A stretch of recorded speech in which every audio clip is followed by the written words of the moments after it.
Esta aula será referente às 4 primeiras da disciplina de Ecologia Humana, onde darei uma introdução à ecologia humana e falarei da nossa relação com a biodiversidade. Bom, o que foi a ecologia humana? A ecologia humana foi uma forma de estudar as sociedades a partir da nossa relação com o ambiente. Assim surgiu uma abordagem chamada determinismo ambiental, onde é uma ideia que afirma que o ambiente é o principal responsável por moldar a cultura e o comportamento das pessoas, surgindo assim algumas sub-áreas, como a ecologia humana sistêmica, que vai dizer que os recursos disponíveis no local vão influenciar diretamente na política e na economia daquela sociedade. Também tem a ecologia cultural, que vai dizer que os recursos vão determinar qual vai ser a cultura, qual vai ser os rituais daquele local. E também tem a sociobiologia, que vai dizer que é genética que vai determinar o comportamento das pessoas.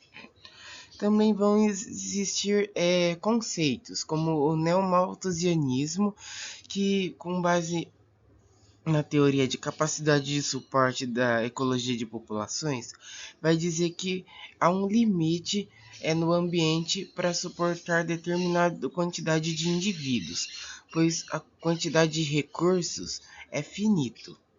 O problema aqui essa ideia vai cair sobre as populações mais pobres, porque normalmente são elas que têm maior quantidade de pessoas. No entanto, esse conceito ele ignora que são as populações mais ricas que normalmente consomem mais recursos do que as populações mais pobres.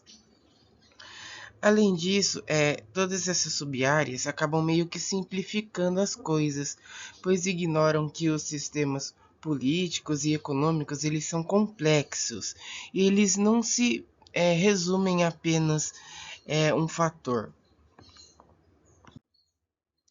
Com isso, a ecologia humana ela começou a ser mais interdisciplinar para explicar a nossa relação com a natureza. Assim, algumas sub-áreas acabaram se mantendo, como a etnoecologia, os serviços ecossistêmicos, teorias de recursos de uso comum e sistemas socioecológicos. Agora falando na nossa relação com a natureza, a gente tem que ter em mente que existem vários tipos de sociedades. Então vai existir vários tipos de relação com a natureza. E isso pode ser muito bem entendível nas diferentes histórias que as diferentes sociedades contam. Como, por exemplo, no cristianismo, quando foca na origem do mundo, há trechos que dizem que a humanidade acabou se separando com o meio ambiente, com a natureza. Já na grego-romana, não vai focar na origem do mundo, mas vai focar na origem dos fenômenos naturais, onde os fenômenos naturais vão ser explicados pelos deuses. E as histórias de alguns povos originários, por sua vez, você vê muito animais sendo retratados em pé de igualdade com os humanos, mostrando que eles têm uma ligação mais íntima com a natureza. E é importante dizer que os elementos da cultura de uma sociedade, normalmente eles se confundem muito com os elementos da natureza. Um exemplo são os povos originários que tiveram grande influência sobre a floresta amazônica. Tentar entender essas diferentes culturas, principalmente aquelas que são muito ligadas ao seu cotidiano com a natureza, abre possibilidades para que a gente possa entender melhor como os fenômenos naturais ocorrem. É, povos que são mais ligados à natureza podem explicar melhor como esses fenômenos ocorrem, diferente dos cientistas, que eles podem até conseguir explicar, mas eles vão demorar mais tempo para conseguir entender. E a etnografia vai ser a responsável por buscar metodologias para entender esses diferentes povos. Só que além disso, é, começa a surgir a etnografia multiespécies. Essa área ela começa a reconhecer que a interação com as diferentes espécies também nos influencia. Isso, isso porque é, a gente acaba influenciando nas outras espécies. Um exemplo é os pinguins que vivem no extremo sul de uma ilha da América do Sul, onde por relações políticas o governo acabou incentivando para que uma família tivesse a criação de ovelhas naquela ilha, que futuramente acabou propiciando para que os pinguins conseguissem nidificar naquela ilha, porque as ovelhas acabaram preparando o solo naquele local. Esse é um exemplo claro que a gente influencia nas outras espécies. Mas também existe o contrário, que as espécies meio que acabam influenciando em nós. Um exemplo é dos povos originários que eles se relacionaram com o tubérculo, que o tubérculo ele foi muito importante para povos tanto nômades, que eles utilizaram esse tubérculo simplesmente para alimentação, como para povos sedentários, que eles utilizavam o tubérculo para ver a qualidade do solo para se estabelecer naquele local.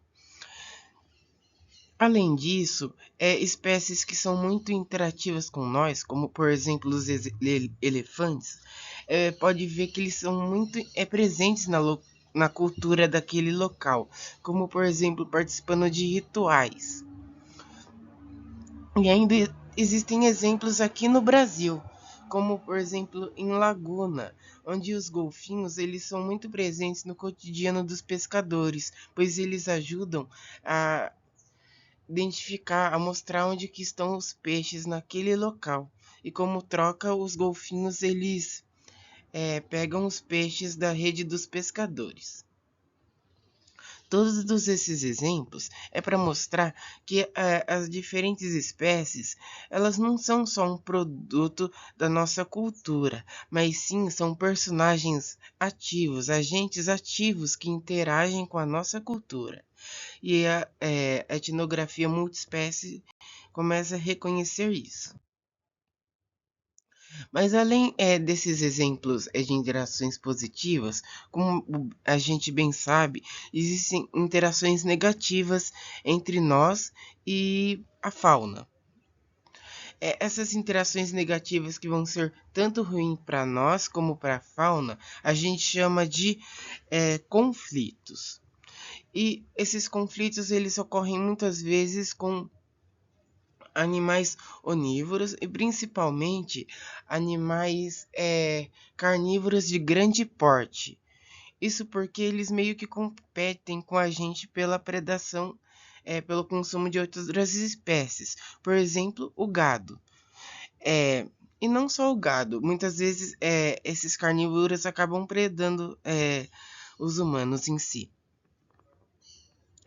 E quando eles predam o gado, eles predam a gente, meio que os humanos acabam retrucando, matando esses animais.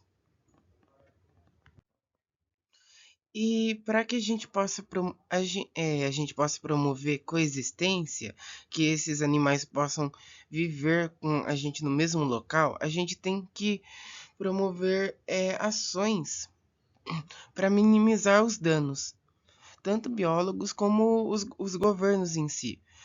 Pensar em meios para, por exemplo, separar animais de criação desses carnívoros de grande porte, ou tentar sinalizar para mostrar que existe animais selvagens naquele local. Os ecólogos, eles estudam a interação entre as espécies, estudam a abundância e a distribuição de espécies naquele local. E nada mais importante do que entender uma espécie que influencia muito a interação das outras espécies e que acabam influenciando até na conservação, que é nós humanos. Se a gente não entender a parte sociológica do ambiente, a gente vai estar fracassando nos nossos estudos de ecologia e até fracassando na hora de tentar conservar outras espécies.